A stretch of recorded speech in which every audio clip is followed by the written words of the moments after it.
So after that, you're probably going to want to put a header in there. So how would we do that? So if I go back to content, so I'm going to use a text field. So I'm going to drag this text field. Actually, before I do that, let me get rid of this. I have an extra bar in here, which we could want. I'll add that in a minute. So text bar, I'm going to drop that right over underneath here. Nope, didn't do it. All right. So what I did, if I showed you, I dragged and dropped this text widget over in here. So now we've got this.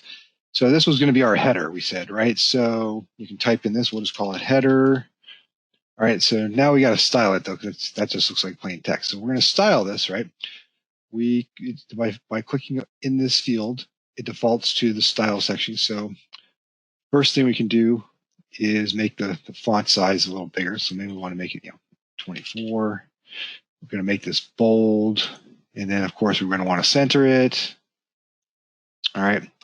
And boom. And then you can change the background of that. If you want to make that a fun color, you can do that. Or you can just leave it alone and undo it. So you can also put the hex code. If you have a certain color, this right here is showing the hex code. So you can type in the exact hex code so you get the exact color you want for that, for the font or for the background or what have you. Okay. I'm just going to leave that there.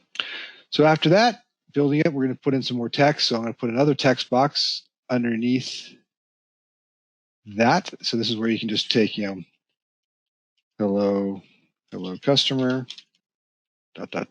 So this is where you would have your text to the email, whatever you want to say, and so forth.